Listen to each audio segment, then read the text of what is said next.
Hello again. A man is taking his belt off and he's hitting the backside of an 8-year-old boy. The liberal sees that and goes, "Oh, child abuse."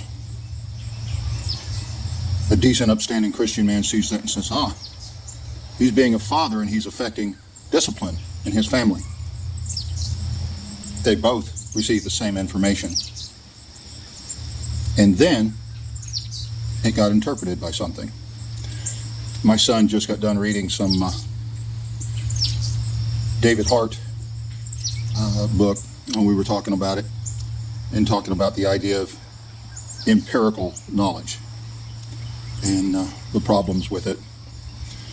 And I tend to believe that the whole question of it is kind of retarded, because there really is no such thing.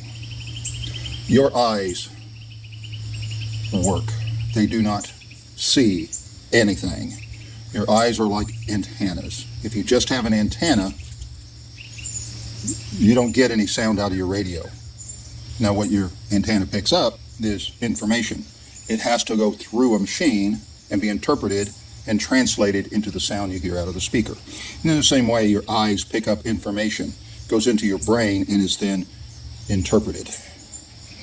Now, if there were such a thing that it could be completely clean and undistorted, then we might be able to say that we saw this happen.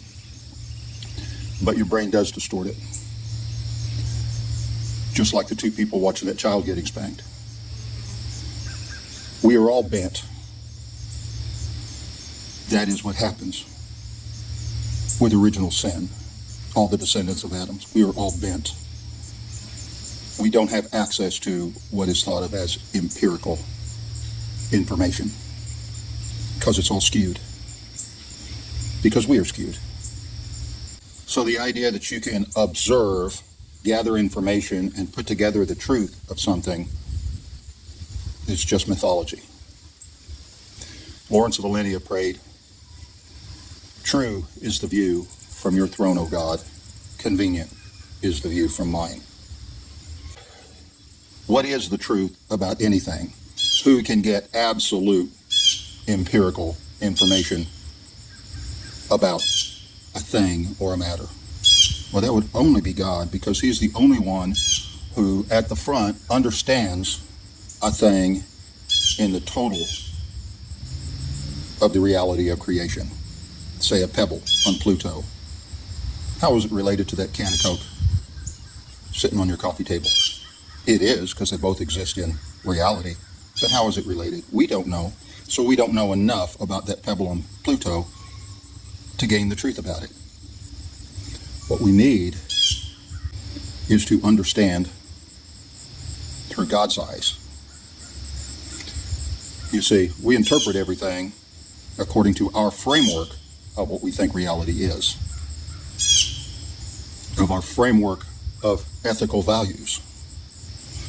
Ethics themselves are shaped by something even deeper, core elements in us that don't change, our Ark's axiom.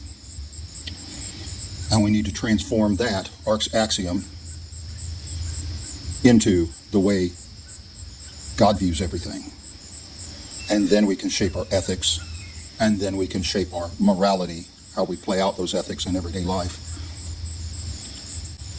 And as we grow in this, come closer to seeing it as God sees it. But we must start with what God has given us. The more we walk in his ways, the more we view things the way he does. Where do we find his ways? In his law. This is why theonomics is essential to brushing your teeth. The scientific method, go step by step. The scientific method, you experiment. You start with a question, try to find a solution. The scientific method.